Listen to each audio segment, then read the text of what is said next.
Good afternoon, and welcome to the Liberalist live stream interview with Dr. Rectenwald here.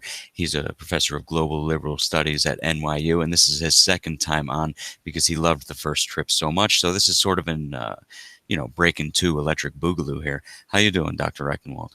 I'm doing pretty well, Dan. How are you? I can't complain. So we're hearing that you have a book finally with a publishing deal. Tell us about that. Yes, that's right. So, Springtime for Snowflakes, Social Justice and Its Postmodern Parentage has been signed, and it's been signed by New English Review Press. And we were looking at a September completion, but I'm pretty much almost ready to turn the book in now. So we're looking at a midsummer release at this point, maybe earlier. So did you have trouble finding publishers initially because of the content, do you think? A little bit, yeah. I mean, it was not a single agent that would pick me up. I had an agent for a while. Had a really good agent, but he dropped me after I had trouble with the first publisher, and after 7 months of revision, it being strung along for 7 months, he finally just dropped the project. Even though he loved it, it didn't make sense. He said you wanted a history of my education and PhD and the PhD and MA levels, and I did that, and then he said it was too academic. So, how are you supposed to write about academia without any semblance of academia in it or academic discourse in it? So anyway, I found a better deal here anyway with New English Review Press, and this is a conservative publisher for sure. But I mean, it's not necessarily a conservative book. The book is a critical book about the left in particular, postmodern social justice left, and some criticism of Marxism in there as well.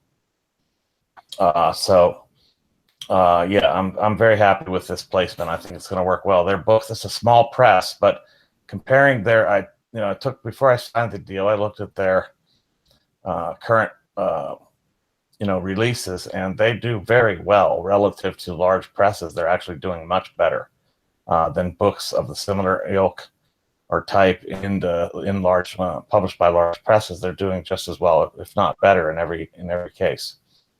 So that was very heartening. So Springtime for Snowflakes, is that purely a Mel Brooks reference to the producers, or what reasoning did you have behind that Yeah, title? there's certainly the Mel Brooks reference to Springtime for Hitler, but also the notion of springtime as a heyday, of course, which is what Brooks was getting at. But furthermore, the idea is there's a bit of an ambiguity there, of course, because in the spring, hopefully, snow begins to melt, although I don't see much signs of it now. So yeah, with the spring, this is the heyday of the social justice warriors, but I think also, I hope with this book and other types of efforts, it will be the beginning of the end as well. Hmm.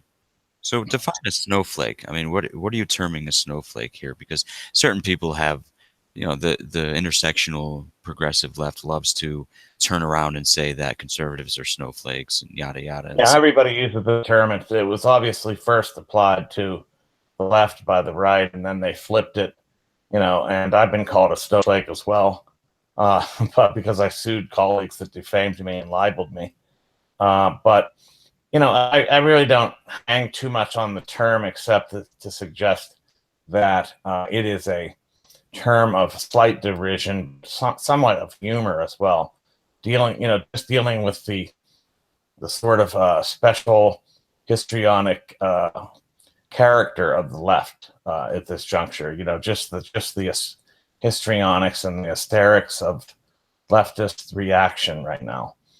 So that's really what I'm referring to.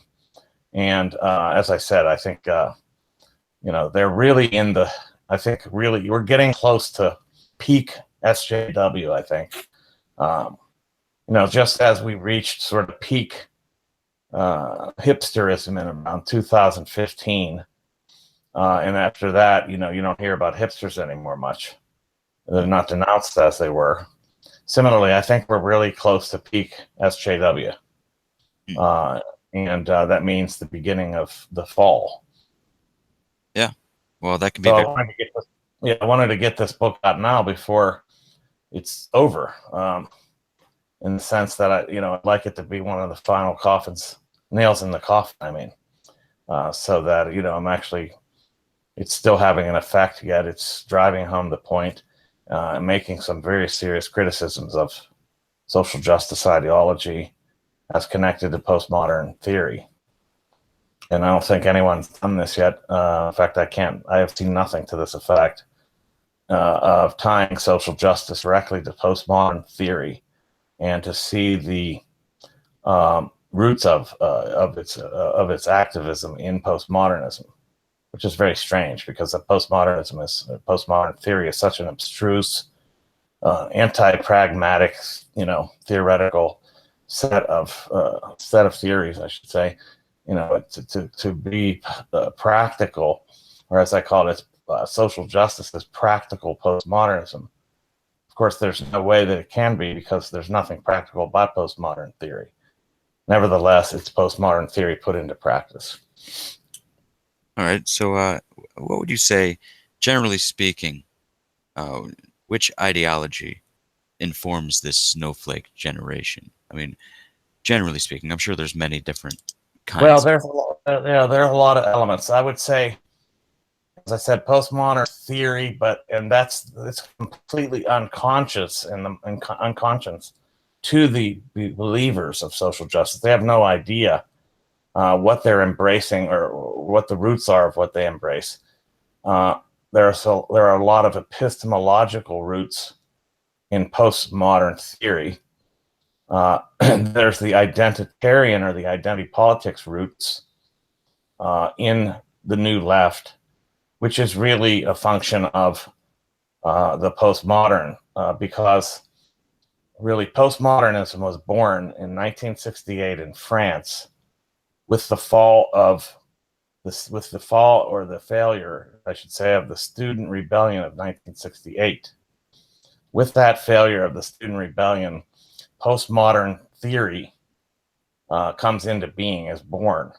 It's born in pessimism entirely, and I take issue in the book with characterizations of postmodernism or postmodern theory as cultural Marxism or neo-Marxism, as Jordan Peterson calls them. I think this is mistaken. They're not Marxist at all. There's postmodern theory directly responded to and reacted against Marxism. It's anti-capitalist, but it's definitely opposed to Marxism, because Marxism represents a master narrative of legitimation, as Francois Lyotard called it.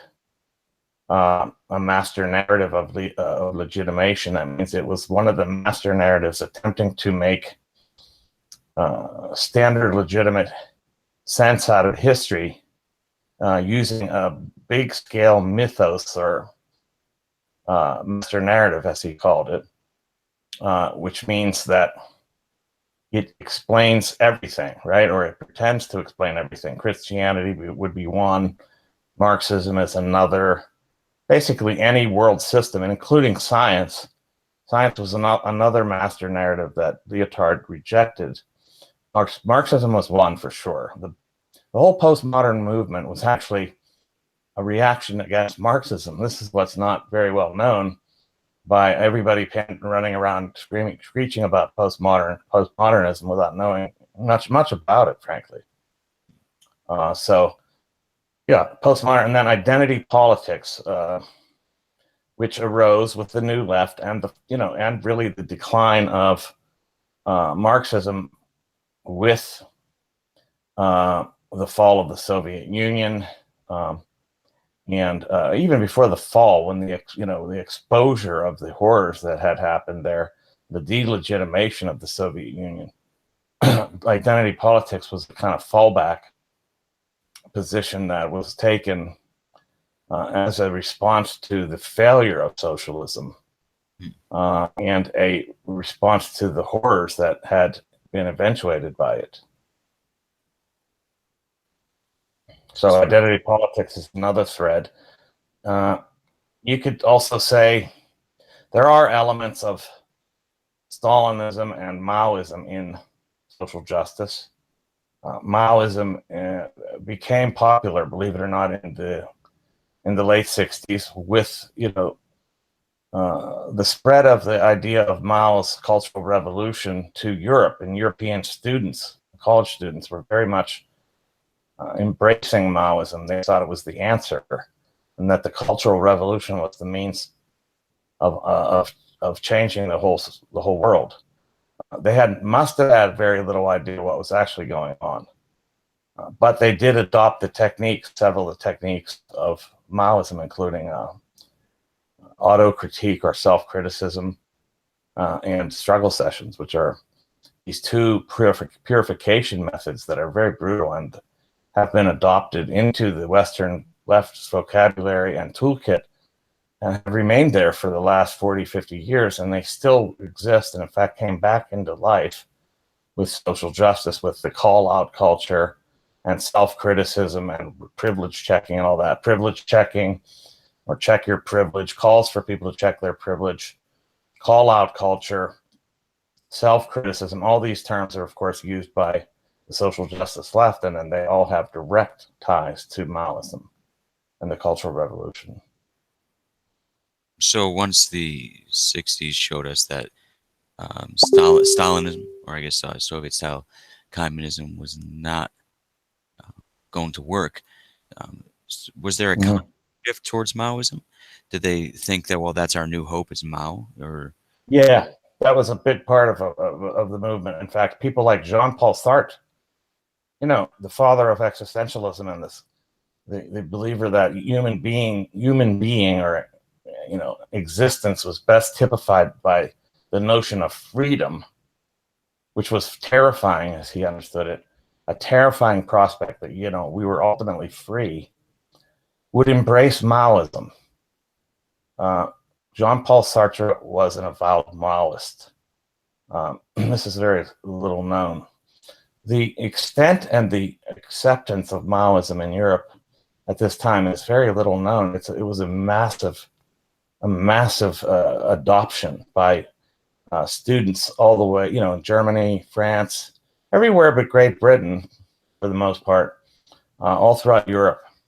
They adopted these Maoist and techniques, and hope that the Cultural Revolution spread to the whole world would finally bring about the true revolution that the Soviet Union had failed to bring about. And so with the failure of the Soviet Union, it wasn't seen as a failure, it was seen as a series of mistakes, and that its totalitarian nature was not seen as inevitable.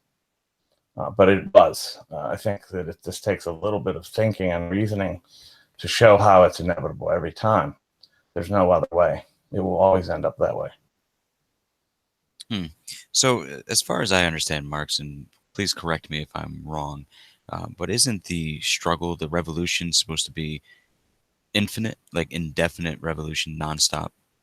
Well, there's a term called that was instituted actually by Leon Trotsky. It's called permanent revolution. The idea of permanent revolution is not that revolution is endless. It means that it begins with the bourgeois revolution. That is, the kind of revolution they see as bourgeois. That means the middle class uprising that began with the French Revolution and the American Revolution. That is to institute the broad palette of rights that we have known since, and that we consider as liberalists, if you will, to be the main foundation of our civil society and our whole the whole rights system that we embrace. Hopefully, I do. I know you do too. But the idea of permanent revolution was that revolution should be ongoing at all times, despite whether or not the country or nation at hand was developed enough economically. Because Marx suggested that every society would first have to go through a capitalist stage before socialism could happen. But then, when Russia started to look revolutionary towards the end of Marx's life, he backed out on that principle and basically said, it doesn't matter. As long as they're revolutionary, it doesn't matter if it goes through the stage of capitalism. Forget about that part. So Marx, this was why Marx interestingly said, I am not a Marxist. Towards the end of his life, what he meant by that is he rejected orthodox Marxism. And orthodox Marxism is this Marxism that believes that, you have to go through the stages to develop socialism. You must go through capitalism first, because capitalism brings about the potential means of production that are necessary to make socialism thrive, to make it possible to have the kind of full-scale production that is necessary to support a society in relative ease. That was the idea. And of course, that's not the sequence that happened in Russia. There hadn't been a full-scale capitalist development. There was some. There was certainly some free enterprise, but it was largely an agrarian society, feudalistic and peasant, with a huge peasantry and a massive, you might say, lag behind the West in terms of its development, if capitalism was the measure. So that, and of course, China was the same situation. It was mostly agrarian, and it wasn't ready according to the standard orthodox Marxist thinking. But nevertheless, Mao went forward. In fact, after some of his associate organizations had already demolished or decimated most of the working class. So Mao led a, what they call it's been called a bourgeois revolution with red flags, or a peasant revolution, a color revolution. It really wasn't Marxist either, according to the standard Marxist orthodox view. Nevertheless, as I said, it doesn't matter if the revolution comes about through orthodox or unorthodox ways. It'll end in the same thing. And I can explain why that is, and you probably know anyway. That, yeah. Well, that is. Go ahead. Sorry. Really, in the idea that that the modern intersectional left, the progressives, are, at least in your view, more influenced by Mao than Marx? That's a very interesting question. I think that's a good. That's right. I hadn't put it that way myself, but that's correct. Because Maoism is more identity politics based.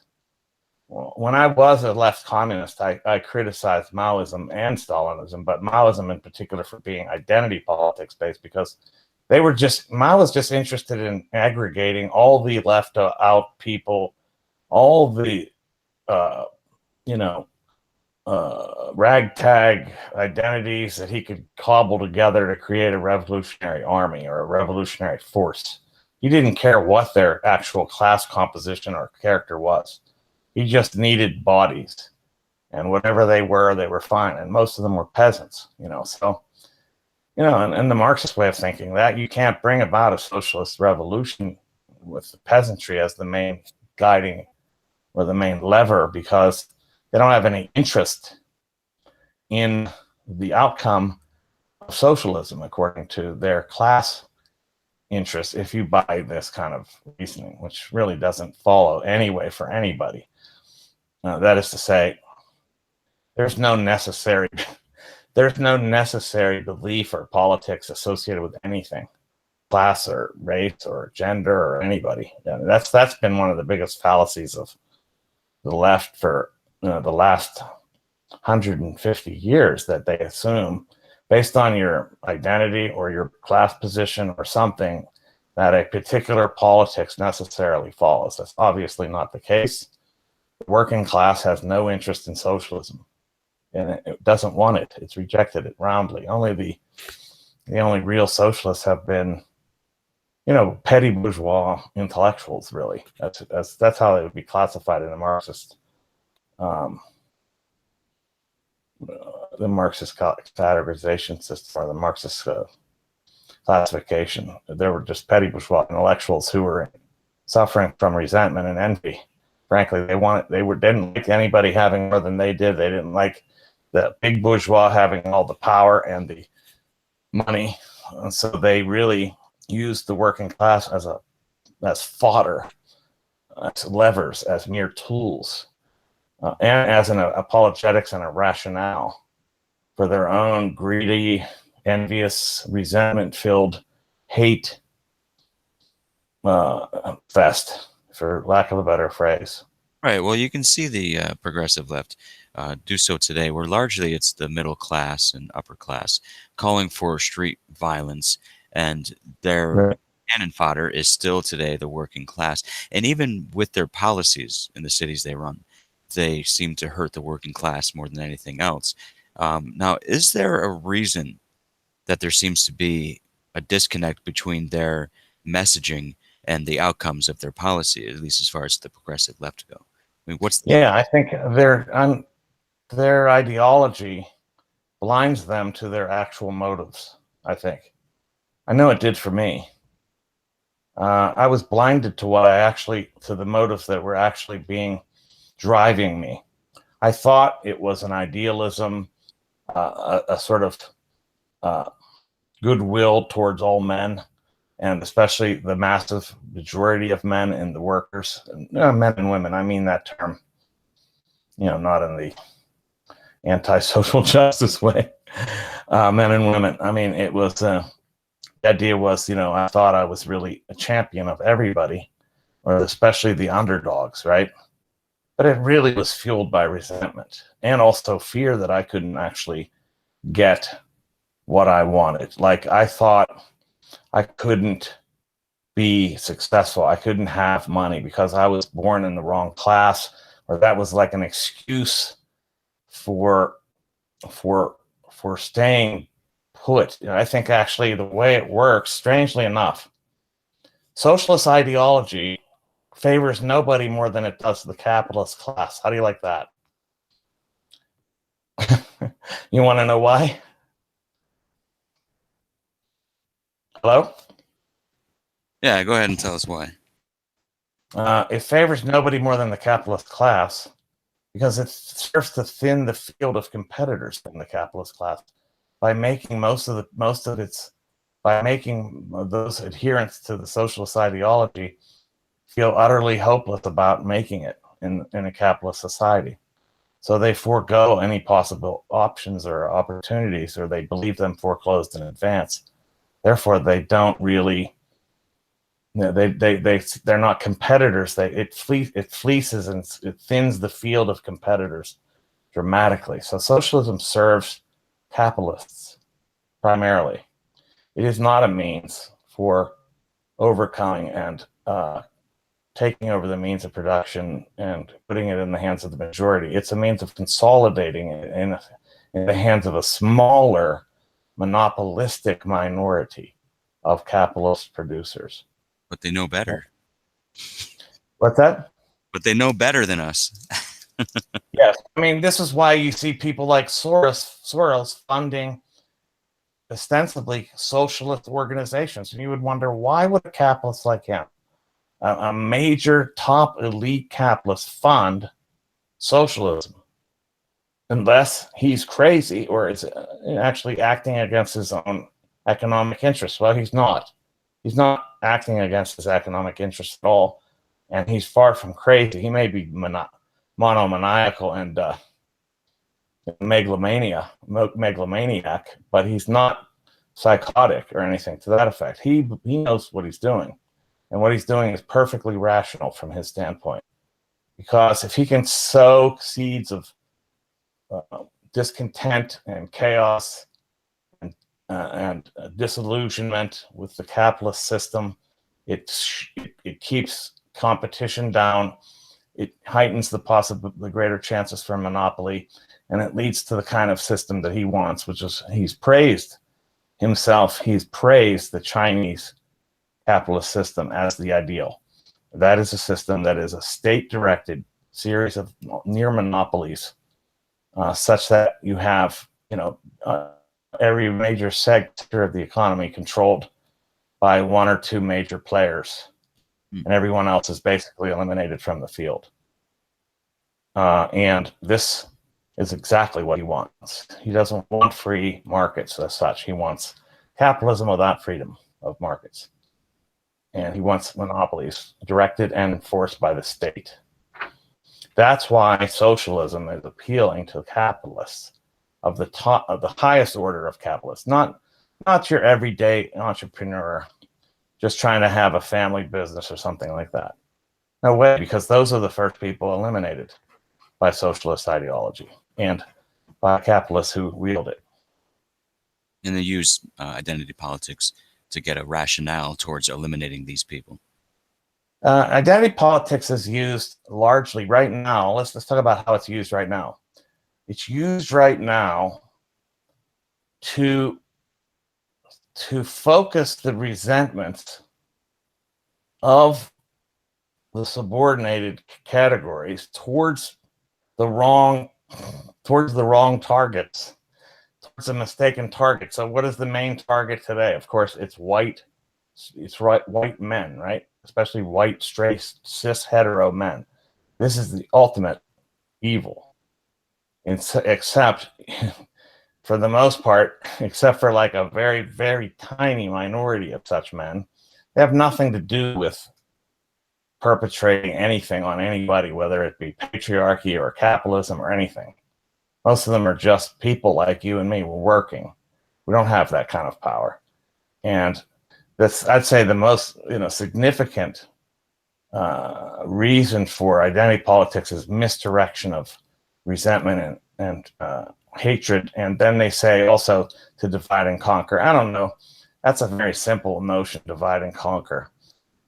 There's no need to divide and conquer because, hey, we're already divided and conquered. So, I mean, and I don't mean by capitalism, I mean by a certain elite oligarchy within it, which is deep state funded and controlled, or I should say supported, and also which is monopolistic and has against the main players, it has against the majority, the idea that it wants to keep the field of competitors to the bare minimum. So we have a question from the chat from Sirius McNegative. How can we attempt to convince the intersectional left that relativism invariably leads to ideological purity spirals ad infinitum, and therefore will unravel their own ideology? How can we convince that? We can't convince them. They will only convince themselves by virtue of the fact that they are going to eat their own. This is what happened to me. It wasn't until this left turned on me like rabid dogs, like the horrifying monsters that they really were under the surface of their egalitarian veneer. And they revealed their totalitarian nature to me, and I saw it fully. Only then did I leave. Only then did I say to myself, these people I want to be associated with, is this something I believe in? Can I put myself in league with such people as this? No. It's only going to be them that cause the disaffection of large groups, significant numbers eventually, because they will make their own. Yeah. Well, I don't know if you saw this. Speaking of eating their own, I just saw this today. Black Lives Matter group changes their name and claims national leaders profited from deaths of black people. This kind of infighting and such. Is it really a bad thing for those who want power if the divisions further divide? Now, what would the outcome be there? I'm failing. Yeah, I mean, I think divide and conquer is definitely necessary, but you have to divide people against each other in a way that works. So it has to be somewhat convincing. Therefore, it has to have some element of truth to it, some parcel, some small nugget of reality to it. This is why it works to turn people on white straight males or the white male, because if you look at the heads of most corporations, or at least a great majority still, if you look at the richest men in the world, indeed they are white straight men, or white men at least. Well, that doesn't mean all white men. It could be that the majority of the ruling elite are white men, but that doesn't mean that the majority of white men are the ruling elite. But the confusion is enough to create this kind of constant deflection away from the true character of the deceivers. Mm-hmm. So essentially, it might not be so useful to try to convince them that they're wrong, but more so to convince people like us that we're wrong if we don't speak up. We have to speak up, and also we have to. I think it's, like I said, my book probably will do more, not to convince social justice warriors to leave the field, leave the pack, but it'll help to emblazon and hopefully consolidate and sort of amalgamate, and also give a sort of a psychological but an epistemological shield to us against them, because they're not going to stop. And we have to be really certain and convinced that what we're thinking is right.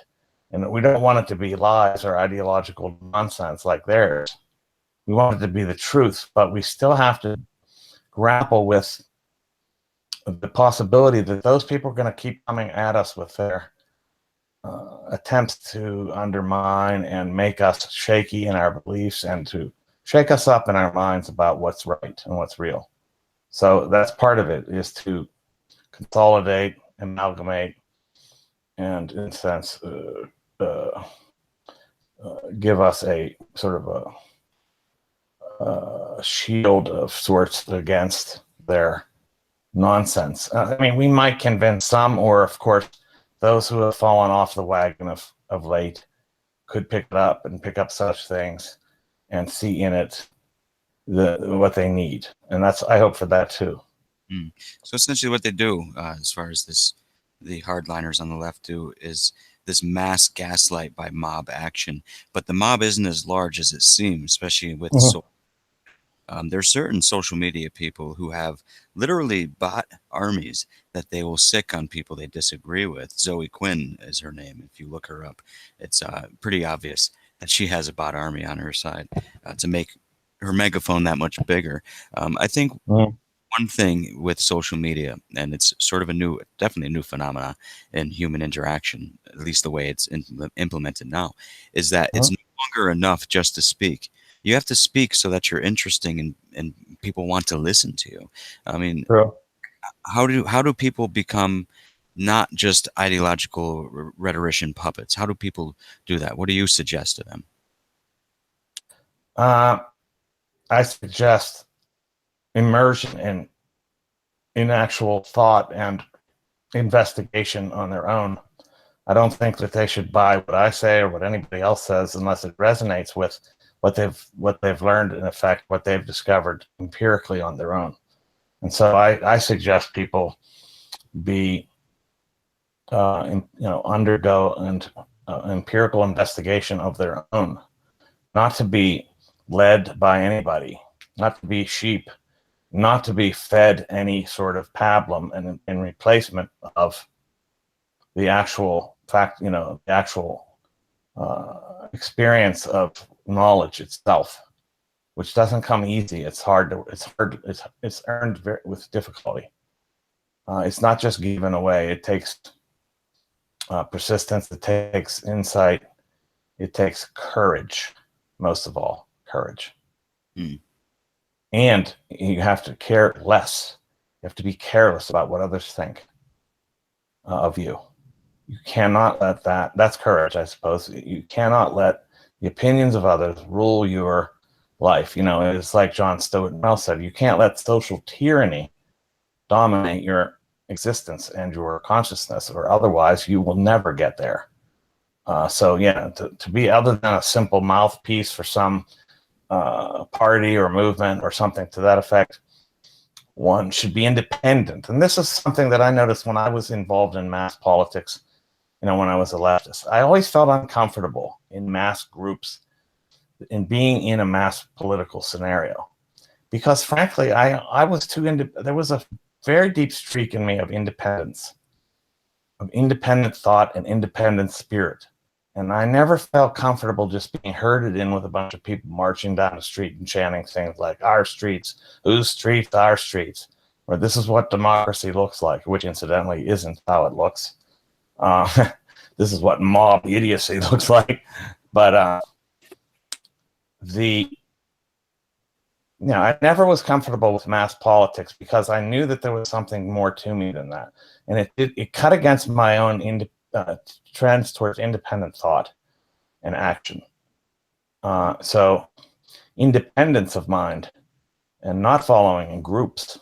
And this is why you might see that the right, or the center, at least center and center right and parts of the right, really aren't really into mass action, although some people are now calling for it on the right, which I don't quite agree with, actually. Milo Yiannopoulos is calling for like right-wing protests and action, mass action and stuff like that. And that just doesn't follow from the kind of beliefs that these people, the people, individualists hold.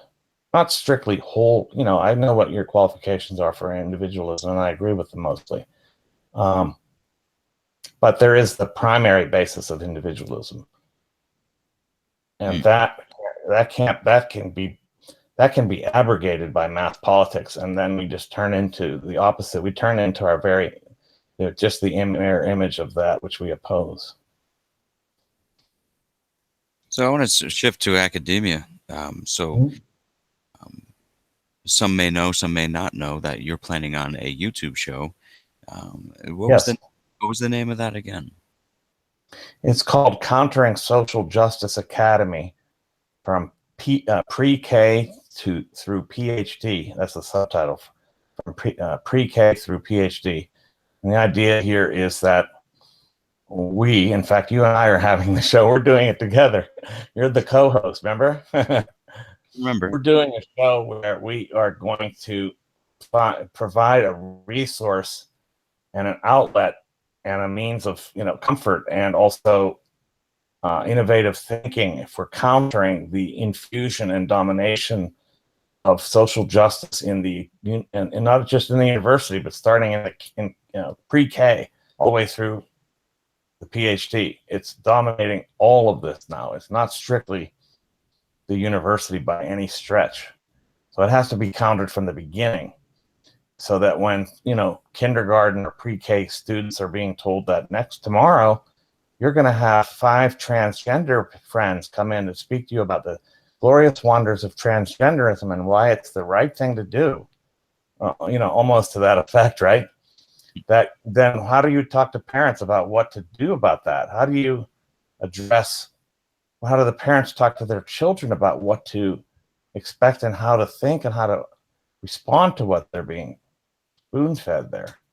Things like that. And so we'd have a few segments. Do you want to talk about some of the segments we're envisioning? Sure. I like the lawyer segment you were thinking of. Could you run through that? Yes. So I thought we'd have a legal segment in which a real legal team, or 1 or 2 attorneys who may alternate week to week, will address the legal implications of social justice ideology as it's manifest. Like, for example, is it legal to have bias reporting hotlines that in the city of New York that are able to beckon the police to somebody's door based on a bias infraction? Is that legal? It doesn't seem legal, because bias is not a crime. It's just it's either an attitude or an expression of an attitude that's not criminal. There's nothing criminal about a microaggression. It's a purely constructed, confabulated social justice idea. Things like that were the questions of the legal implications of education vis-a-vis public education and social justice, and its infusion into it. Because I maintain, and I think this is going to be something that's going to come to the fore, is social justice is a religion. Therefore, it's a permeation of public schooling. It's a violation of separation of church and state in a way that the right was complaining about, or the left would complain about, with reference to fundamentalist Christianity, which never happened. But this is happening. It is the left that's infusing education with religious ideology. Things like that. That's one segment. And I thought we'd have a segment on cultural production or creativity. Innovation. Rediscovering beauty and truth. Rediscovering beauty and truth. And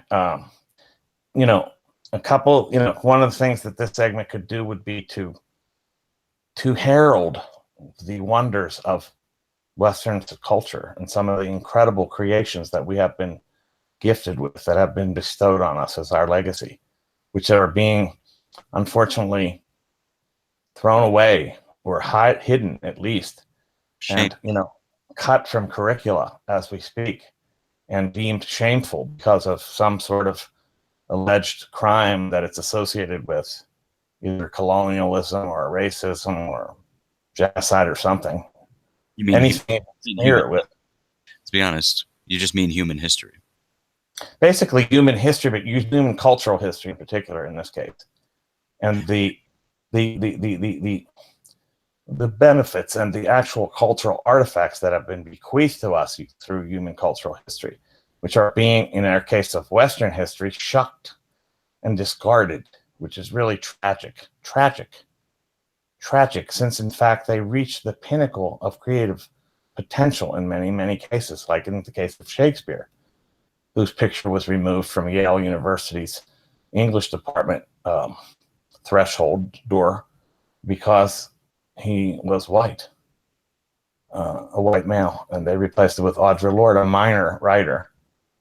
I don't know her work, but I'm assuming it's pretty good. I don't know. I have nothing against her. It's just that she's not Shakespeare. No offense. Things like that. Also, maybe we'll have live performances of art, of music, of poetry, of other types of cultural engagement that we can, like extol the one, the best, to bring back the phrase that Matthew Arnold used in Culture and Anarchy in 1869, to herald the best that has been thought and said in the world. What's wrong with that? Let's do it. Let's get back to what the best that has been thought and said. Well, it's time to bring back value judgments. There's nothing wrong with saying something sucks. Really. That's right. Value judgments as against postmodern art, quote unquote, which is pure drivel. I've been in dance performances where literally, excuse my French or the disgust that this may evoke, literally defecating on stage was treated as a worthy artistic action, as a worthy artistic work. Literally, I'm serious. And that is garbage, right? And of course, all they're trying to do is shock the bourgeoisie. But there's no bourgeoisie because the bourgeoisie is already in the theater, and they're not shocking any other bourgeoisie. What they're doing is just ingratiating the bourgeoisie that's there as against the one that's not there. That the one they suppose would be shocked by such a thing, and things like that. Very much, vicarious shaming and hectoring and heckling of the bourgeoisie that's absent, who would supposedly hate such art, so-called. Yeah, they would, because it's junk. It's garbage. It's worse than garbage in many cases. It's sheer pollution. Things like that, yeah. You had another, I guess I can say we. I was trying to keep it on the down low that I am also co-hosting this upcoming show. Sorry about that. It's no problem. We didn't speak about that before, and that doesn't really make a difference to me at this point. So essentially, there was another thing we were talking about called deprogramming SJWs. And what are you thinking? Like someone who's been like the position you were in, and I was in quite some time ago, where you start questioning their ideology, and then the knives come out. Are those the kind of people you would target for this kind of deprogram? I would think the best types of people to bring on would be people like me or you, to tell exactly what it was like to be under the spell of a cult, in effect. A cult that's very highly diffused and not, centered so much around a particular cult figure or, certain rules and, restrictions and all that, but nevertheless ideologically operates as a cult. And to talk about how you came out of it, what it was like to come out of it, what it was like to be in it, what the difference is, what the freedom of mind is like compared to what was the kind of restriction and slavery, mental slavery, and towing the line that was required in these milieus. Yeah, and also maybe some sort of segments with psychologists who come on and talk about what it is to be brainwashed, or at least ideologically indoctrinated to such an extent that you see the world through this very, very constraining window of, shape-making ideology. Like Fred here says in the comments, Fred, sorry if I mispronounce this, Fred Kalis 1776, the easiest way to destroy the cult are using the apostates, giving them the megaphone. Tell the other, if you have any doubts, speak up. Like, I think those are the kind of people you want to bring on, because absolutely, apostates like me, I'm an apostate. I don't know. I don't know your history as well. oh, But I'm definitely an apostate. I was a believer, and then I went rogue, and that those people are dangerous, like David Horowitz is dangerous to the old communist left. Right. What about his relevance to the contemporary social justice left is another matter. But people like me that were in the communist left, but also noted that the whole entire left was utterly infiltrated by social justice values and beliefs and actions and behaviors and responses and call outs and shaming and the whole 9 yards. To have those apostates speak, our commenter is right on.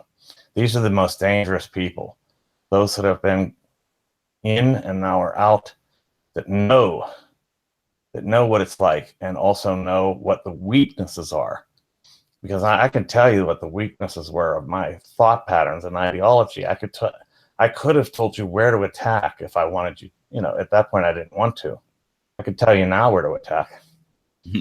So that actually brings up, that just is such a great idea for a name. And I know you decided on a name, but social justice apostates sounds pretty cool. Oh, well, that's very interesting. I've already announced the other one, but maybe social justice apostates could be a segment within Countering Social Justice Academy. Right, for the deprogramming section. The deprogramming segment could be called Social Justice Apostates. Excellent. So there's another segment I really like, was the prank phone calls to bias reporting hotlines. We had a member of the Liberalist team who is a lawyer, or training to be a lawyer. She looked into the laws. Sefa, how are you, Sefa? Here's the shout out. And said that if I make a phone call from where I live to any state outside of where I live, it's totally legal to record them. It's federal one-party consent. So what I'd like to do is prank phone call bias reporting hotlines. And like New York State, for instance, has an entire state bias reporting hotline. Just call them up and be like, yes, I have a bias to report. You made me press 1 for English. You are a bigot. And just a reaction. Like, just to either that or make something that sounds so close to reality. But it's absurd anyway. Yeah. Where you show them as hypocrites if you say something along the lines of, I've been discriminated against because of my conservative values, and see how they, and they'll be like, well, that's not a thing. They'll say that. But if of course, you call another one and say, my professor called me a libtard, like, they would be on them. Or if you were criticized for being Islamic, they would say in terms of conservative ideology, well, that's something you could change. But they would say with reference to certain religions, that's not, they would never suggest that's something you could change. Wouldn't do that. They wouldn't say that with reference to Islamic faith or belief or adherence. Yes. You can do that segment, Dan, because I cannot be going around prank phone calling, bias reporting hotlines, and then walking into the university and teaching. It'll be used against me for sure. Well, Low Res Boy from the comments says, religions or cults must involve, or I guess invoke, spiritual beliefs. Not sure this applies to Snowflakes. I would disagree and say that their spiritual belief is one of altruism, which arguably does not actually exist. There's no such thing as pure altruism, and it seems that's what they're attempting.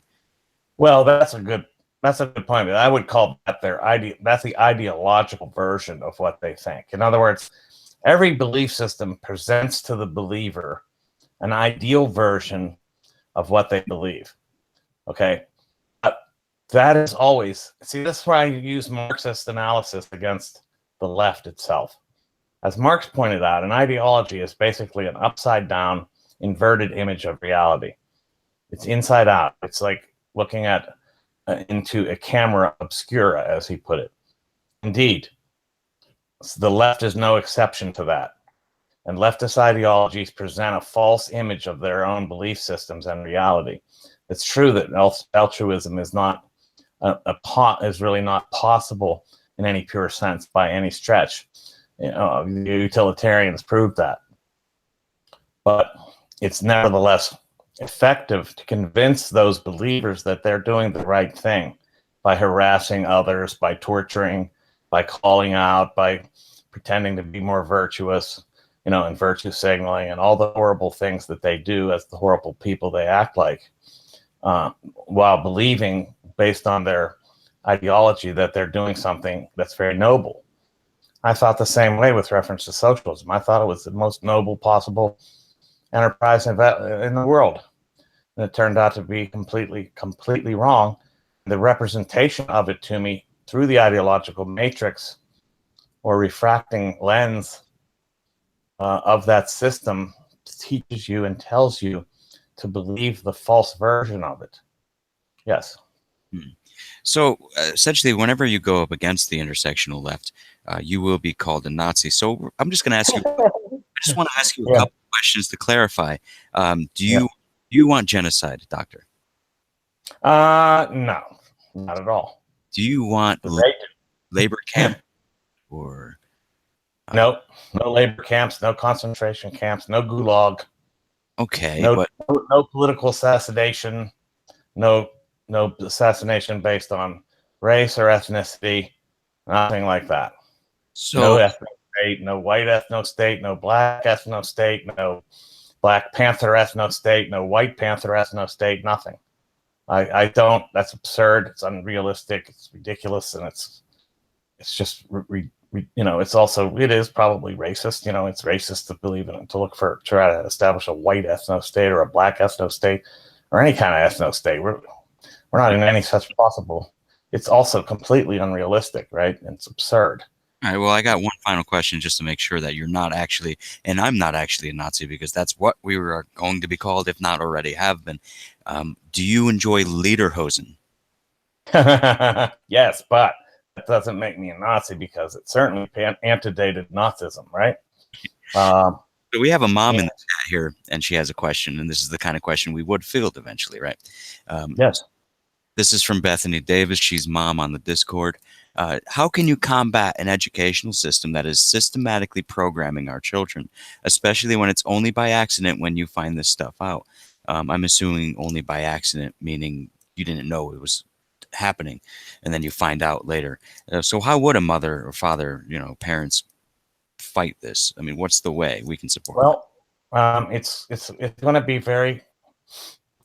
be very time intensive and energy intensive, because when she mentions finding out by accident, what I assume that means is the child comes home from school and just incidentally mentions some episode that in the social justice indoctrination process, right? Or brings home a handout which happens to reveal it, or which they try to put, again, euphemistic language around, of course, that they're being inclusive and diverse, right? Meanwhile, they want to turn your child into a mutant, right? And there's no question that there's definitely an agenda to do that. This transgenderism is not just receiving the already gender ambivalent folks, but actually producing and reproducing gender ambivalence. Indeed, they're definitely trying to reproduce and produce gender ambivalence and transgender activity. So it's going to take the parent confronting the institution. They're going to have to go to the school. They're going to have to sit down with the principal. They're going to have to explain why they think this particular programming or part of the programming is in fact programming, and why it is particularly an ideology that's being foisted on the child. They have to show that it's not just some natural thing. They have to make it clear that social justice ideology is just not the way things are, quote unquote. It's not nature. It is not just the way things are, that this is an agenda. They have to make it clear that this is an agenda and that it has religious content, that it has a religious resonance to it, that it has a belief system to it that's not based on empirical data, that's not based on evidence at all. It's based on surely suspending disbelief that, in the idea, for example, that, that biology has no bearing on gender, that there's no biological basis for gender, that in fact biology is something to be erased and overwritten by a gender identity, things like that. That is purely idealism. It's pure religiosity. It has nothing to do with empirical reality. In fact, it's anti-empirical. To show these people this, and then to say, my child must not be in these settings. My child must be exempt from these programming episodes. And then they'll start to see that it eats into too much of the curriculum because it's happening almost all the time. It's not just an incidental sideshow. This is infused through the entire corpus of the educational program. It's everywhere. Right. It's in all the things. It's the blood flowing through the system at this point. It's going to take major confrontations with the institution by the parents, and then some girding of the child against such incursions on his or her. So on one side, you have an inoculation against the agenda of them for the children. The child has to be inoculated, not through some counter-religious or methodology, but by appealing to their own sense of reason and evidence, showing them, because you don't want to use another brainwashing technique to counter or ward off one brainwashing effort. You want to be truthful with the child. You got to tell the truth, or the child will hate you later. The other, I would say, is go to the school board itself. And I think a thing we can help parents with is how to carefully choose their words so that they can avoid the worst brunt of the vitriol that will get spewed at them. What I notice is sometimes, and this happens to me as well, I won't be able to put into words how I feel about something. I just know somewhere in my core it bothers me. So it takes a little bit to come out with. But in the meantime, I'm just spouting verbal diarrhea. I hope no one's eating dinner. Well, then I would, yeah, exactly. I would suggest to do what I do regularly in order to write my thoughts, in order to speak publicly. I rehearse these things. Let's be real. This requires rehearsal. You must sit with yourself and rehearse what you're about to do and say. And then you need to parse the language very carefully so that it's not strictly inflammatory or incendiary. You don't want to start a conflagration. You want to win. Winning doesn't mean getting the enemy all up in arms and after you like a tribe of banshees. Winning is to defuse them and to get their agenda off the table. That's what we want to do. We don't want to try to get them up in arms. So you have to be careful about the language you use. You don't use the title of my book, which is, admittedly incendiary, right? You don't use that line. You don't call them social justice warriors.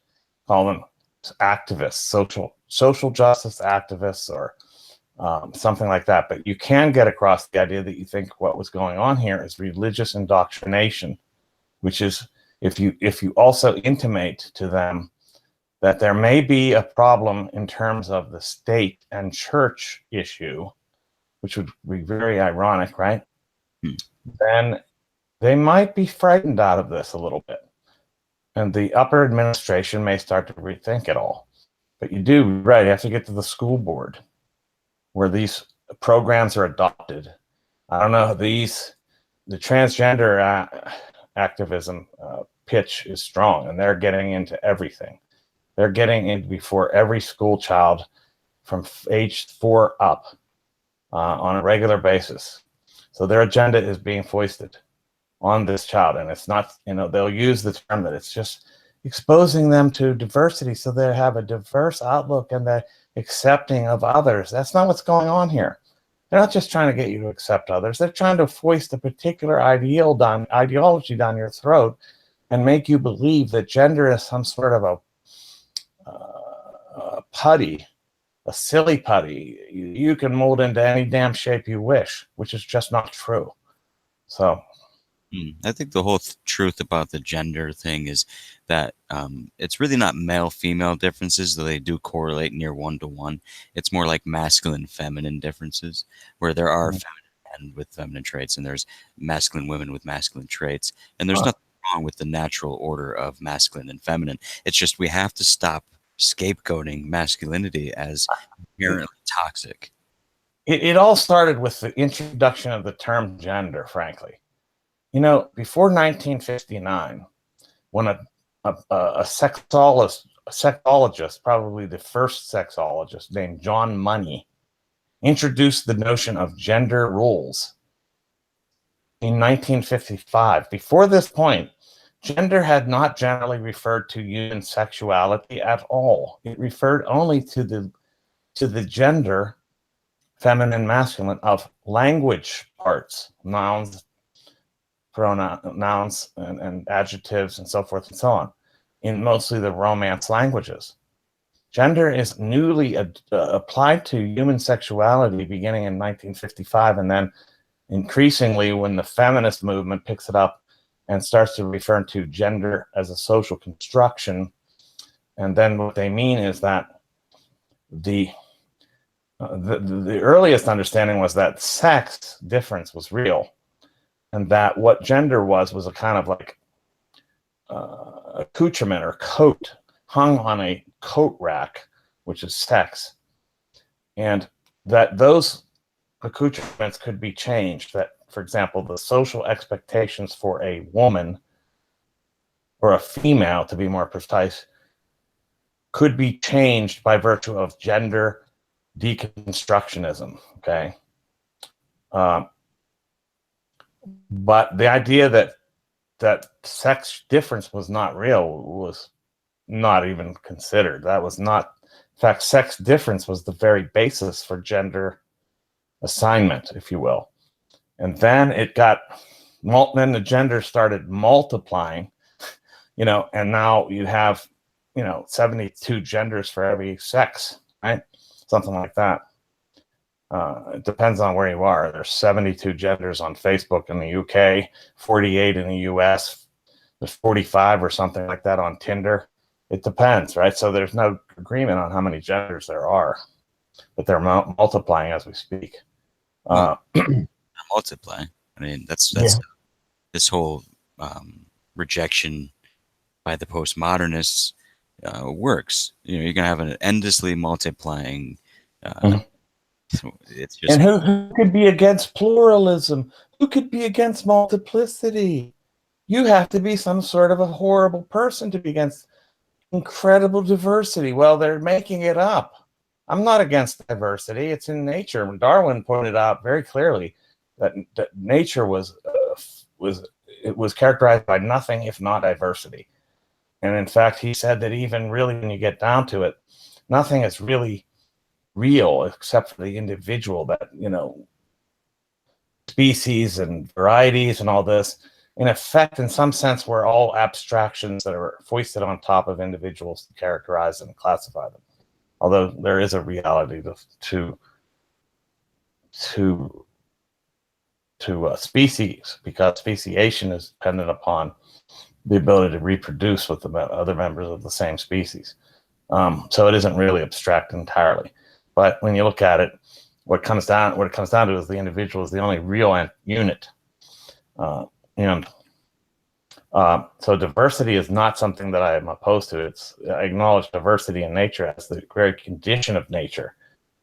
It's the multiplicity of being that is part of reality. But this is different. This is a created diversity. It's a construed one.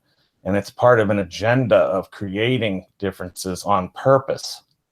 And the whole point is to highlight difference over everything else to keep creating more differences.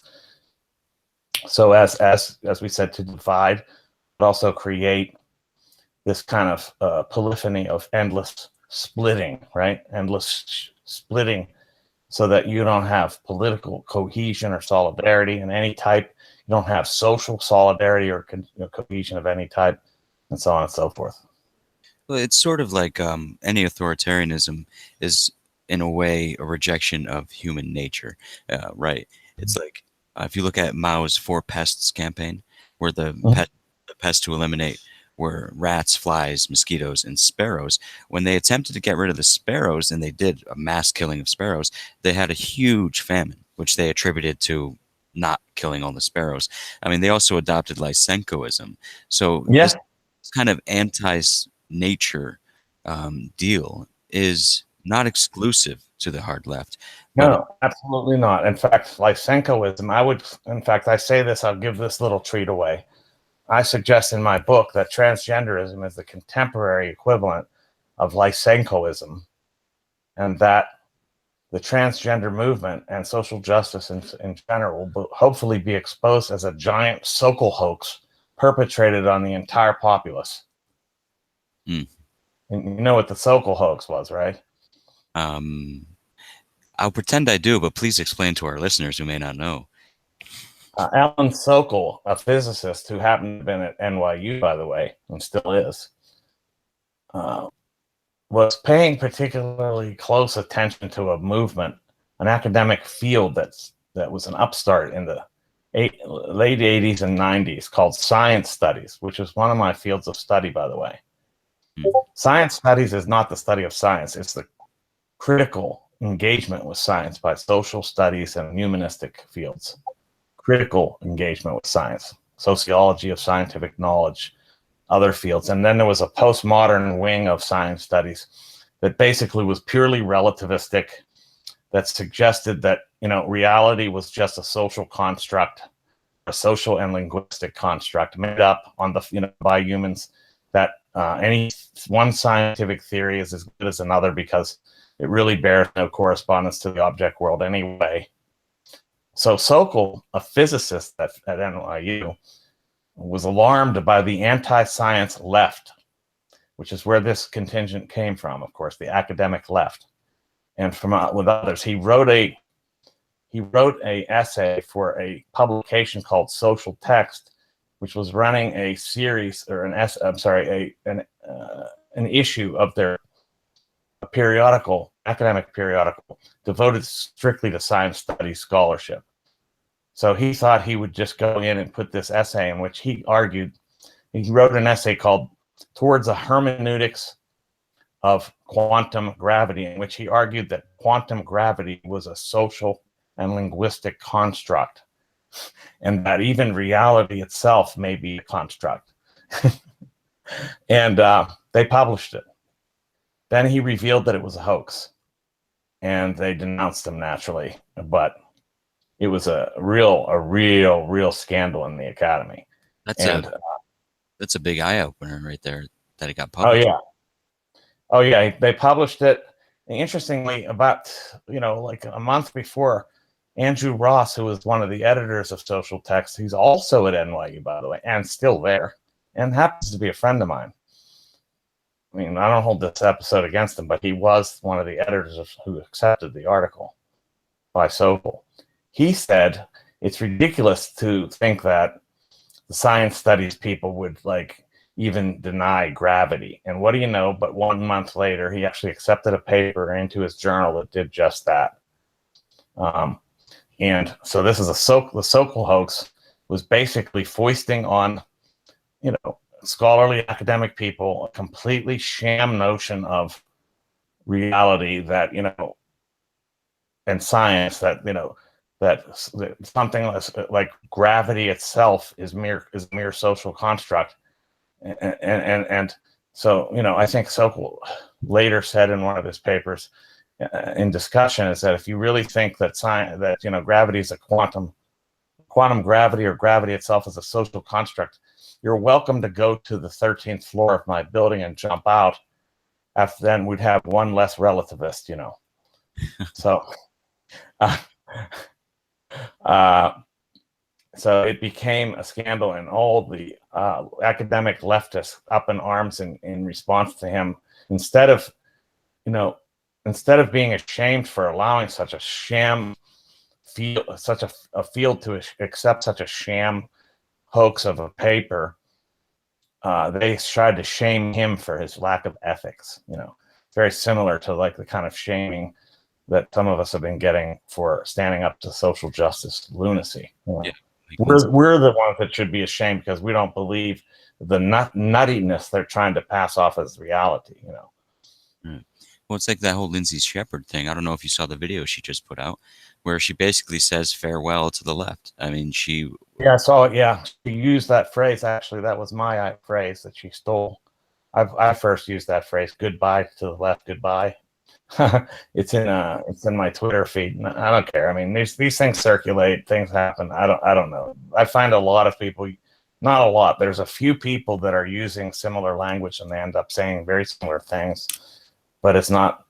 I'm not saying it's plagiarism. I just think it happens to be that people are experiencing similar things at the same time. synchronicity. Yes. And we can all kind of feel, I don't know if we can all feel, but I can certainly feel the Overton window starting to shift. And I think a lot of the Antifa control left type violence is in response to that. So Yes. what do you think about this? Do you feel that pendulum shift? I mean, where do you think it's heading?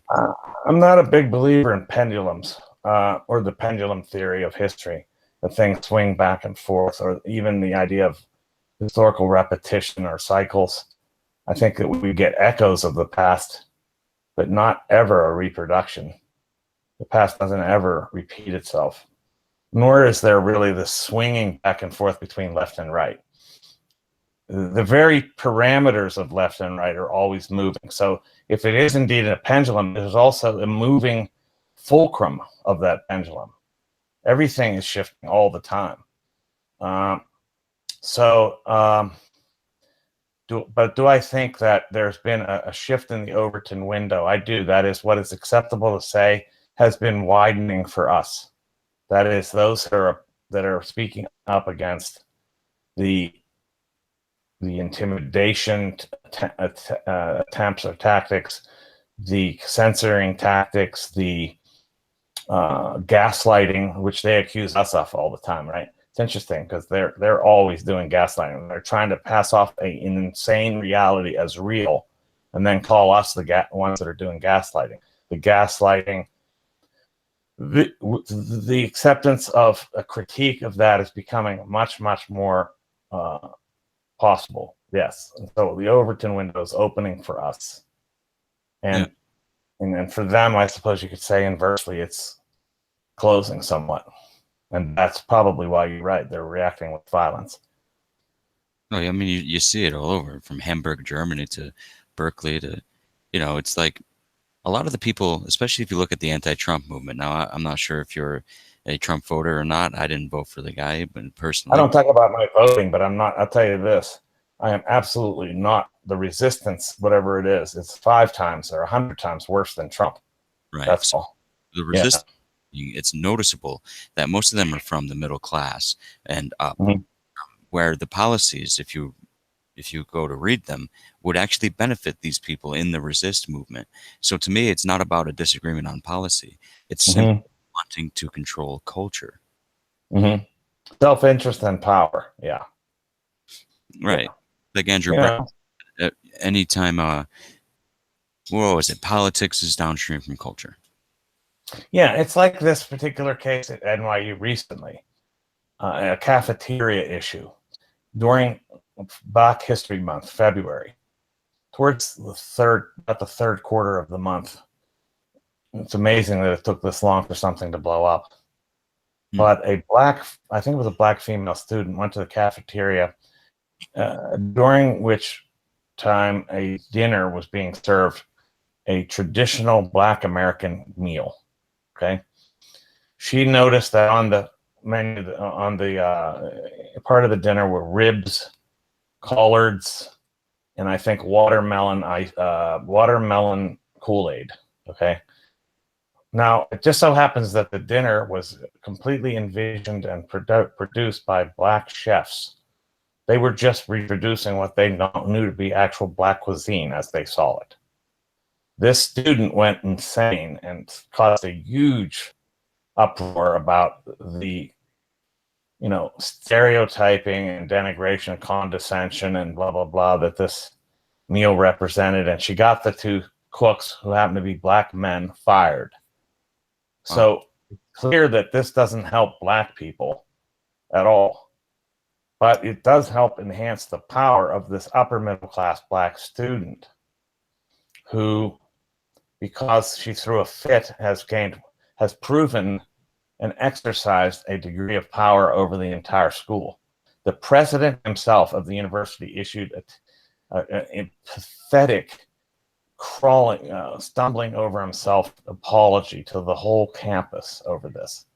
Andy Hamilton, what a pathetic excuse for a leader of a university to apologize profusely over this idiotic complaint about something that happens to be historically real, that people historically of traditional black families ate this kind of food and still do. In fact, I wish I was there. It looked really good. The ribs and everything, it just looked delicious, But no, this was a big cause of consternation and brouhaha, and got two black Americans fired, over nothing, But it certainly shows the power that this student has, and the social justice left is able to wield the power of upper middle class children, like the Parkland School students, similarly, who are granted all this power and allowed to wield undue rhetorical influence over the whole social body. There's nothing more worrying to me today than that David Hogg, and as I call them, his teen girl. Yeah. David Media Hogg. Oh yeah, and it's like we have to give the Democrats credit because they evolved from using dead children as parade floats, and at least they moved on to living children. Yeah, I'm not sure if that David Hogg. I'm not a conspiratorialist, but there's something fishy. That kid looks older than 18 to me. I teach 18, 19-year-olds regularly every year for 25 years straight. This kid does not seem very much of that type. There's something different there. Now, whether he's just been highly schooled and trained as an actor and therefore has a great deal of maturation that others his age don't have, or whether he's actually 25, I'm not sure. But he doesn't appear to me to have the mien of a typical 18-year-old by any stretch. Well, I'll tell you what I think. Honestly, if you look at his eyes are a little too close together, his lips very thin. Those are signs of fetal alcohol syndrome in adults. So, yeah. And the thing is about his age it's because his cheeks, generally speaking, and it's not every single young person, it's you have these fat pouches on your cheeks. He doesn't have them. He doesn't have them. And some, like my cousin, I have a cousin, for instance, who also has the same kind of shallow cheeks. It's just a genetic thing. But yeah, I mean, there's nothing, like, all that aside. I really don't care, and I'm not. Right. And I don't really engage in a sort of a conspiratorial theory. The thing is, the kid is a joke. I mean, there's something about his presentation and his whole mien that's intolerable. Okay. It's intolerable. Right. Well, I love the fact that he was like, we're not calling to, take anyone's guns. And then in the next sentence, calling to take people's guns. It's like he is perfectly coached. And you just imagine it's human nature. You go to any high school and you tell any child, any high schooler, and you say, we'll make you famous. Just repeat after us. Like, how many kids would turn that down? The ability to be on. There's a number of shy kids, believe it or not. I can tell you that a decent number would turn it down, but there are media hogs like him that would never turn it down, and he's definitely one of them. He and the other shaven head girl, whatever her name is, I can't remember. I try to avoid this because I don't want to have like the sort of upcheck reflex action that it sort of induces in me when I encounter such people. But I try to stay away from the icons of idiocy, basically. So, I mean, the way I look at it though is like it seems like the left values children as some kind of moral purity. Like Oh they're no, yeah, they're using that as a moral high ground because it's a typical inversion ideology that is typical of leftist ideology. This the bottom is the top and the top is the bottom. So whoever is youngest, that's usually considered, hierarchically lower, and whoever is, considered hierarchically higher must be put on the bottom, and the others elevated to the top. So putatively, white straight men are the top of the social hierarchy, so they have to be put on the social justice bottom, and likewise, black females and others like that are supposedly subordinated in some real way, and they have to be put on the top, women of color and so forth. And children would be also part of that hierarchical inversion that the left engages in regularly. right. Um, yeah, so we're looking at this show coming up, Mm-hmm. um, Yeah. Countering the Social Justice Academy K through PhD. Mm-hmm. Now, what's one of your hopes with such a show? I mean, what do you hope to see because of this show in maybe let's say 3 or 4 years, maybe longer term? Like, I'm hoping that the ideological narrow banding that is being perpetrated attempted to be perpetrated on the American public through education and the media, social media, and so forth, can be widened and blown away so that this narrow banding is no more. That we have a much broader spectrum of perspectives that are being treated and engaged and entertained on a regular basis, not just as anomalies on the web, not just in the dark web and so forth, dark intellectual web, but are actually part of the culture itself, because we're losing the the ideological and intellectual competitors, such that the most pathetic specimens of ideation are winning in the battle of ideas because the others aren't even allowed in the battle. This is what happens when you eliminate competition. You create a false uh, evolutionary process by which the losers, ideas that would typically lose to good ideas, are winning. We got to end that. We got to end that by getting the injection of really good ideas that oppose these nonsense ideas into the circulation so that they have a chance to actually win. I don't want to create any kind of counter hegemony or counter dominance. I want liberalism in the true denotative sense of the term, or liberalism, if you will. That is, liberals don't dictate values, or they don't tell you what to think or what to be happy about or what to pursue. Okay. On the other hand, at the same time, they don't sanction epistemological free-for-alls. You have to have an agonistic field of discussion and debate in which the best win and the other ideas lose. You must have a real competitive field. You can't just have any namby-pamby nonsense passing itself off as reality or as worthy of consideration. Does that make sense? I'd say it really, really does. So as far as the like the school boards and such goes, we were talking also about doing in real life action. Yes. What would that look like? We can videotape a school board meeting. We could sit in on a lecture and record a Marxist professor. Um, we could maybe showcase SJW thought patterns to regular on the street people. We And could intervene and film the interventions on the spot to show a real life experiment of what happens when you enter into a social justice test tube and you put a new element in there and see what happens, right?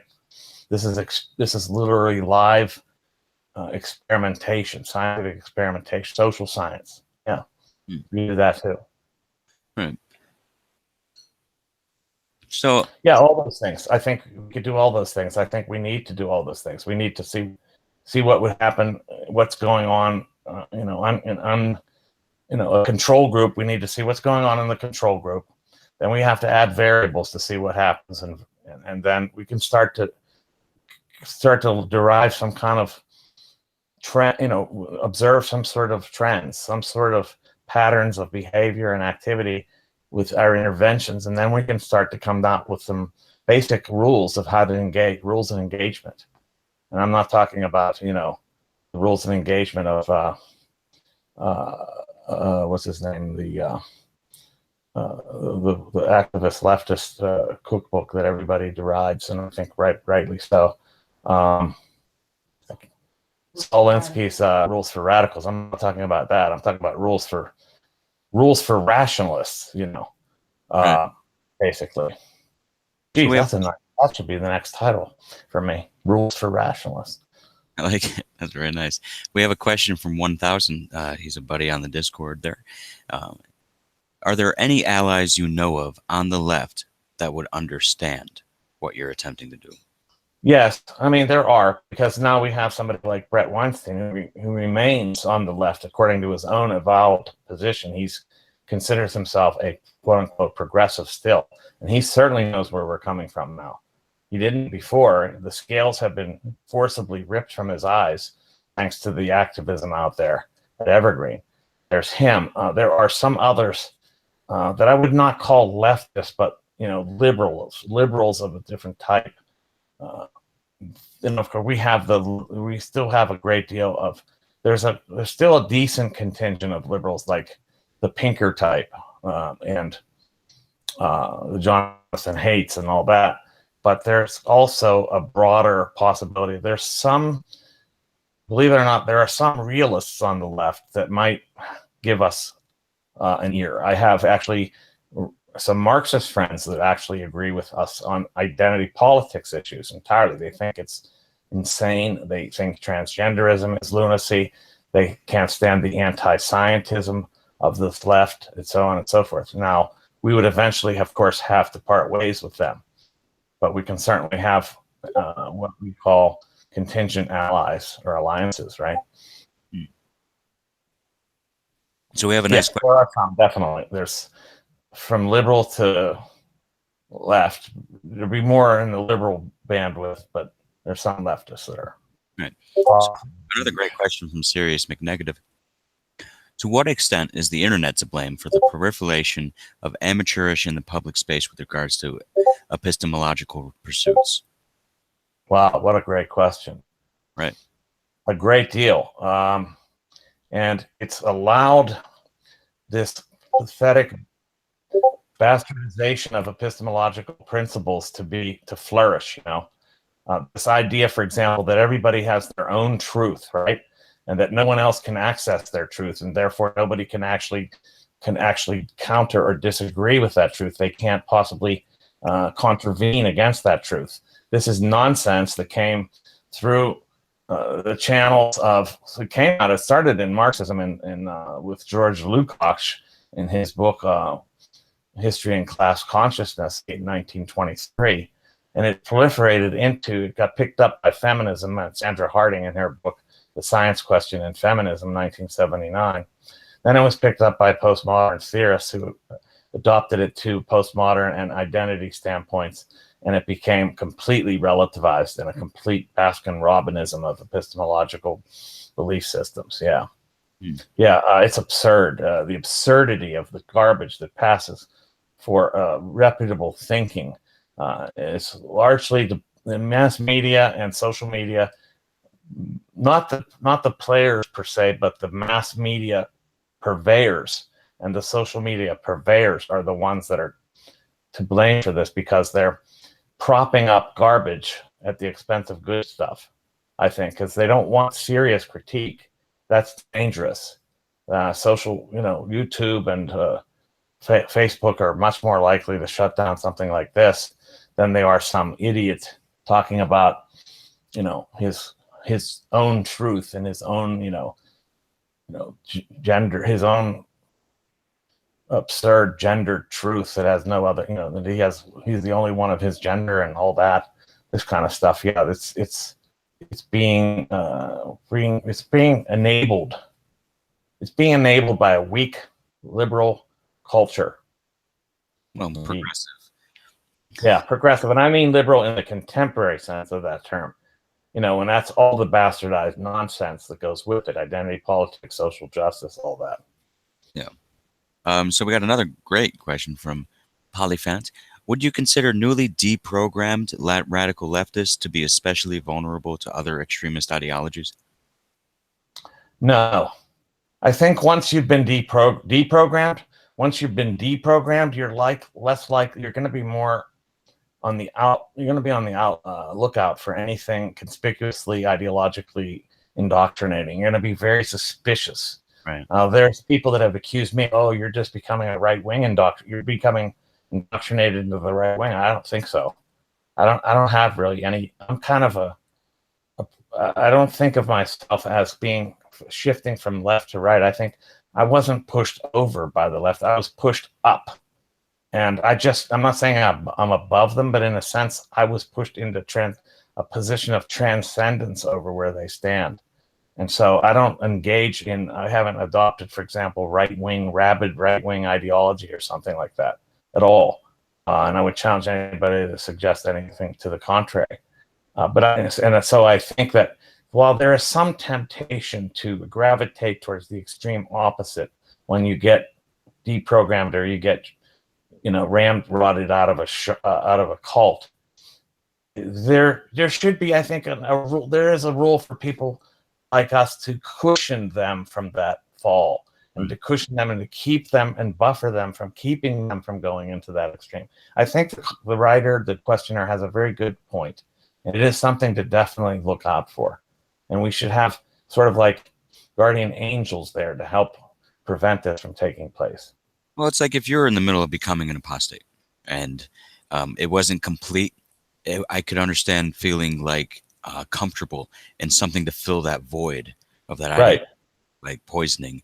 And we see today there is I guess it's a meme, you can call it, of a libertarian to alt-right pipeline that some people on the alt-right talk about, where like, especially ANCAP libertarians, it's like they take one extreme and they just go, you know what, I don't like this extreme. I want to try on another suit. It's like, yeah. you know, In fact, you could say that the alt-right is the opposite and equal reaction of the SJWs. They are the flip side of the coin. They're identitarian. They're extreme in their identitarian affiliations and advocacy. They are, I think the alt-right is being somewhat produced by the social justice left. That it is, in effect, partly a product that is a dialectical response to social justice indoctrination and shaming, particularly of white males, and of whites in particular, white culture. And then you get all this stuff in the university called, the abolition of whiteness. I mean, where else are they going to go? Like, I feel honestly, you see that when you perceive that your culture is being systematically destroyed, or at least that there's an attempt to systematically destroy it with such programs in the university as the abolition of whiteness, then it seems to be a natural response to flee into a kind of protection of whiteness as against that, to protect whiteness against that abolition. So it makes sense, but it's mistaken, I think. all right. So we're coming up on the hour here, so let's close out with something a little more fun. We have a merchandising proposal. We can sell hats that say "Make Education Great Again." Could be mega. That'd be a lot of fun. We write our own version of the Serenity Prayer. That could be. How would that go, Dan? I'm not sure. Bethany says the Serenity Prayer. She's, I guess, more of a real Christian than I am at this point. We're a member of Alcoholics Anonymous. Yeah. But I'm not gonna expose her anonymity or expose her. I'm not saying she's an alcoholic. Forget it. Okay. Like getting sponsors. Now, what kind of sponsors could Countering the Social Justice Academy get? Can you imagine maybe Wow. Head and Shoulders, And shoulders. uh, What kind of sponsors could we get? Like commercial sponsors. Let's see. Who great would sponsor us? Red Bull? I don't know. No, Red Bull would seem to sponsor communism. Let's see. What's like the antithesis of Red Bull? Um, let's see. Think of a drink, like a drink that would be up our alley. RC Cola. You call it PC Cola. RC Cola as opposed to PC Cola? Yeah. Oh, I see. RCS, which is what rather than PC? What does RC stand for then? Rational correctness. Rational what? Rational correctness. Oh, okay. Yeah, rational. Okay, that's interesting. Yeah, RC Cola. Of course, that's an off-brand. Right. That sort of shows us where we are. We're not going to get Pepsi, right? They're No, trying to sing, teach the world to sing in perfect harmony. yeah, we don't want. They have a little bit of that John Lennon disease. Yeah, definitely. Yeah, they're social justice activists in a way. How about Smith and maybe John Deere Tractor would be a great. I think they'd probably be a good sponsor. John Deere. Farmers? I think. We'll get the farmer crowd. I mean, after all, most produce in the United States, other than that picked by immigrants, is probably being the ground is probably being tilled by white farmers. I would think so.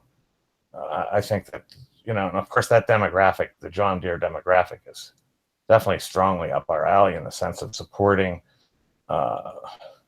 American values and culture. It's against the incursion of an insane multicultural dissipation of Western values and so forth. Right. Well, we have the Serenity Prayer SJW version from Bethany here. Rationality, grant me the patience to accept the SJWs I cannot change. Courage to change the SJWs I can, and the wisdom to know the difference. Oh, that's beautiful. Let's put that on a plaque and we'll sign her name to it. What's her name again? Bethany Davis. Bethany Davis. That's great, Bethany. What a great prayer. Rationality, grant us the serenity to accept the SJWs we cannot change, the courage to change the SJWs we can, and the wisdom to know the difference. All three of those are necessary, especially number courage. Right. So I want to thank everyone for tuning in. Keep an eye out for Springtime for Snowflakes, Dr. Rectenwald's book coming out. You said summer. Yes. Likely to be coming out in the summer, Springtime for Snowflakes. Who was the publishing house again? That is New English Press Review Press. New English Review Press. I got it backwards. New English Review Press. Nice. Also, Countering Social Justice, the YouTube show, pre-K through PhD. That's another show for. You're a busy man, so I really appreciate you coming down and virtually having a great conversation, because this was a lot of fun. Yeah, it's my pleasure, Dan. You always bring out the most articulate in me. That says something. Thank you. Alrighty. Everyone have a great night. We'll talk soon. Bye-bye.